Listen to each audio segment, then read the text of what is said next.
Hello, I'm back. Oh, by the way, since I'm here, these are some of my photos that I have mounted on wood that I cut and edged and stained, and then just finishing them off with Mod Podge.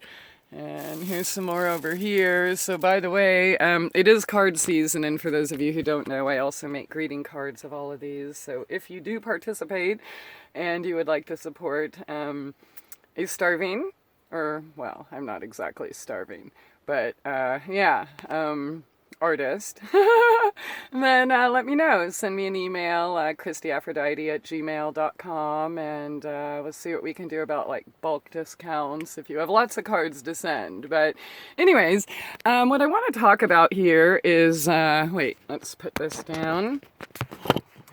From Cinderella to Superman.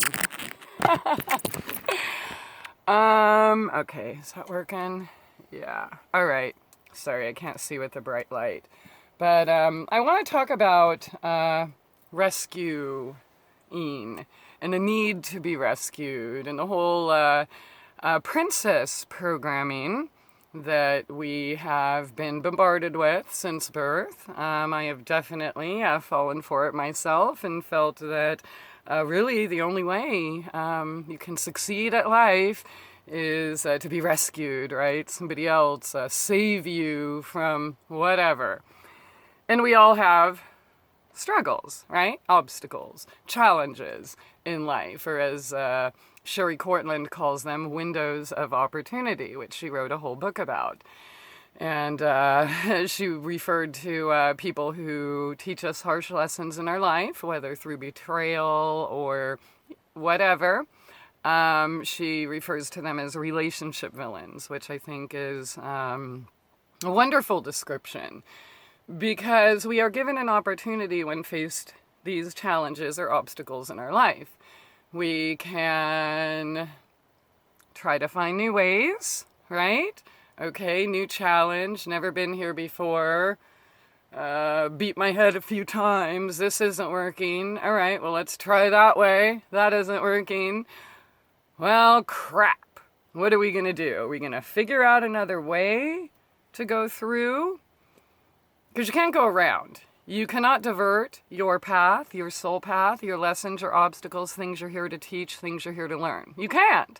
You can avoid it all you want, drink it away, gamble it away, drug it away, sick it away, oh, poor me, all of that stuff. You can do that and pawn off your responsibilities. Will you attain the goal you came here to achieve in this lifetime on this plane? Probably not. However, you may be a good example for others, right? What we do not want to do. So for those of us willing to evolve, to face these challenges in life, to become a better person, to be conscious and mindful of who we are, what we're here to do, and our relationship with everything around us, the whole rescue thing or need to be rescued basically helps people divert their own path.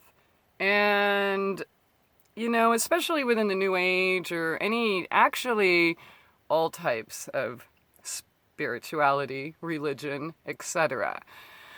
They want you to believe that if you're facing a challenge in your life that you must be doing something wrong and you're being punished, right? So then we think, oh, fuck, I'm doing something wrong, I better stop. Instead of, maybe you're reaching the pinnacle of where you are to be in your life, right? But if we're comparing ourselves to other people and what their lives or their paths or their challenges or lack thereof are, it's kind of hard to get there, right? If we want to sidestep it or avoid it or blame ourselves. Blame. Really? We're going to blame ourselves because God or whoever or whatever, your higher self, whatever you believe in or don't believe in, fucked up, right? Because everything is supposed to be easy and, oh, can't I just be rescued? Cinderella. Dude, let me tell you, I totally was programmed with the princess programming.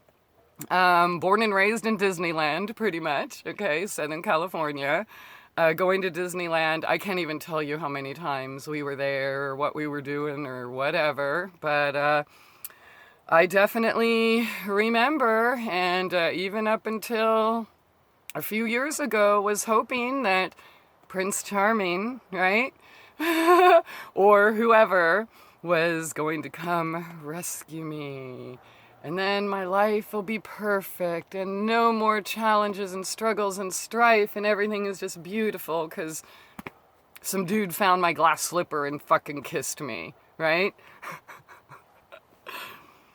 Here's the thing. I believed in that so much that I wanted that it almost made me give up and think that I wasn't worthy and I'm incapable of taking care of my own self. And, I must have done something wrong, so obviously I keep fucking up, and that's why I have challenges. So of course I need somebody to step in and shake me up and rescue me from my challenges, right?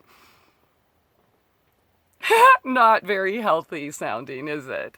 So imagine if we all realized that we are unique beings, we all have individual paths, and having challenges is not wrong. And you're not being punished. And look at it this way. So I brought this up before. For those of you who don't know, I am in a museum for my sports abilities. Back in the day, San Diego Sports Museum, Balboa Park Hall of Champions, they call it. And that was for pitching back-to-back no-hitters and, whatever, stuff like that back in the day in my sports life.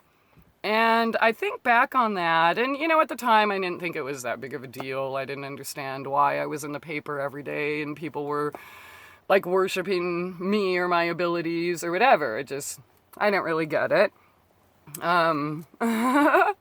But now that I can see and I can think back of this jerk coach or that jerk coach or this person who made me do 200 pitches for warm up every day. And, I had to bat all these things, right? Like at the time when you're 12, 13, 14, whatever, it's hard work. It's, and maybe you want to just go play with your friends, right?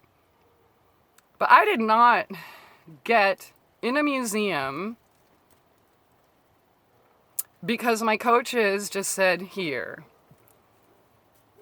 you are. You're a superstar now. No, they yelled at me. They called me names. And not all of them.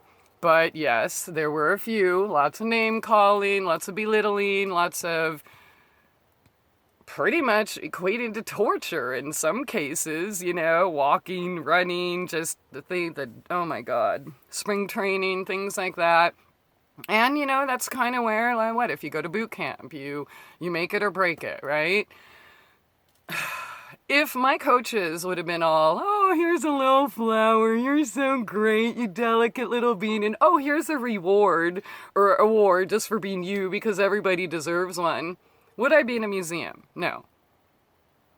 I'm there because I worked my ass off and I made it through these challenges that my coaches provided for me, right? If they would have taken that from me or said, oh, don't worry, you don't need to warm up today or whatever, and I had no challenges, would I be there today? Obviously not, right? So I gotta say this, during my homelessness and such, there's so many beautiful people. And unfortunately, there weren't really people right where I was, but my beautiful friends around the country, Virginia, Texas, Pennsylvania, Minnesota, Florida, California, you all know who you are. And y'all offered me a place. So Christie, stop struggling. Please come, stay with me. Let me care for you. It's okay that you can't complete a coherent sentence and you're suicidally depressed and, you have this mystery brain infection that you can't get help with. And, don't worry, I love you and I want to help you. I had to keep saying no.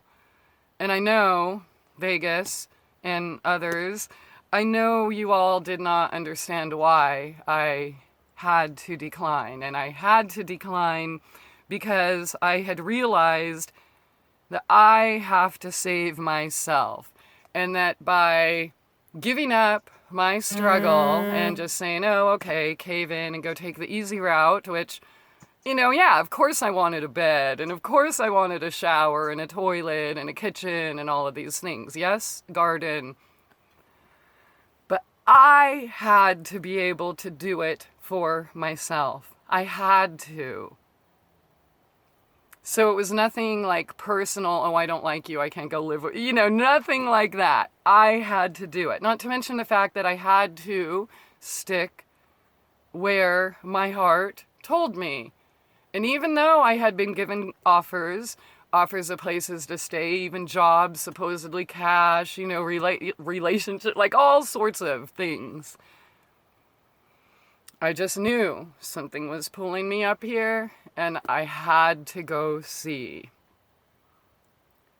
I am so thankful that I had the ability to keep going, and that my friends stuck with me, even though, I'm sure it was hard to understand. God damn it, what's wrong with her? But I had to do it. I had to go from Cinderella to fucking Superman or Wonder Woman or whatever. I had to do it. The phoenix rising from the ashes, because I knew in the other times where I tried to take the easy way out, let's see, a dude offered me a place in the Everglades, another one in Florida. There's been a few along the way. And I considered, well, it'd be easier. At least I have someone to take care of me. At least I have a bed. I have a place to call home. But every time I considered that, shit got fucked up.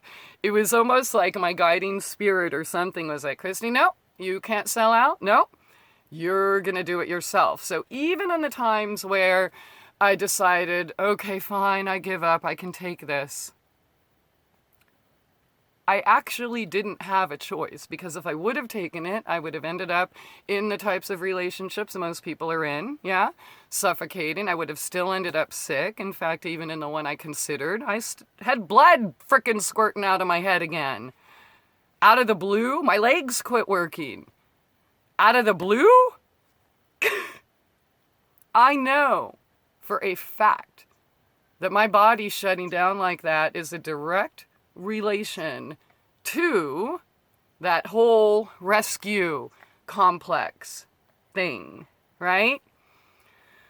I know that at least in my path, when I take that rest or take that safety or whatever, that I am no longer growing and becoming and blossoming into who I am and who I am to be. Yeah. Prince Charming, all of that stuff. Sounds nice. Snow White, Cinderella, Seven Dwarfs, blah, blah, blah. It'd be great. There were times, probably most of my life where I'm like, please, I'm gonna dang it. Rescue me.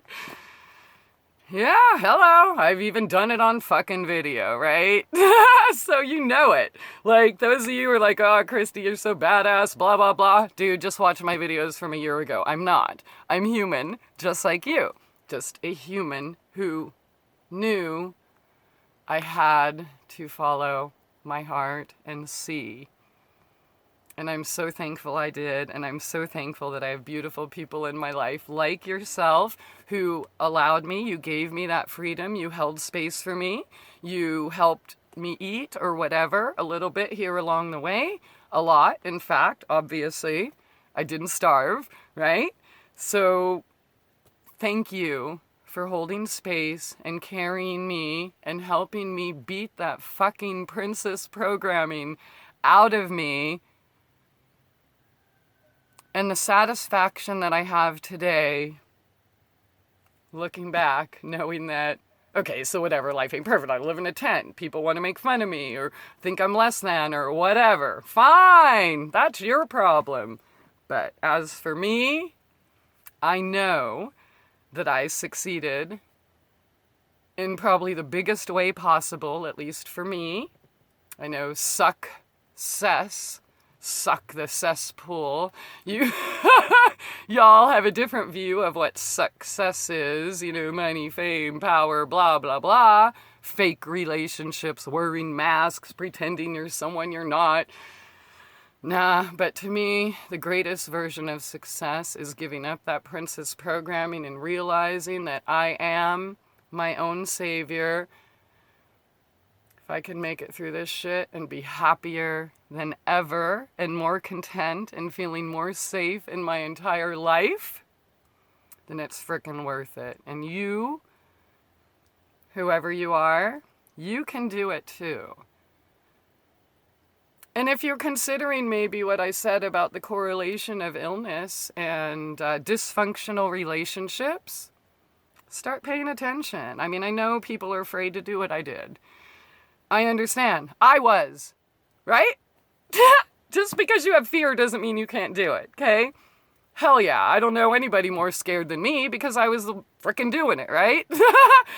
Yeah, I was scared. But I'm here. Totally different person, same heart, same soul, same path. But instead of that insecure Cinderella, oh, damsel in distress, weakling, can't do anything for herself. Yeah, that ain't me anymore. So move over, Cinderella. We've got something more badass. Anyways, have a good day. I hope I actually said something worthwhile and didn't waste your time, but thank you.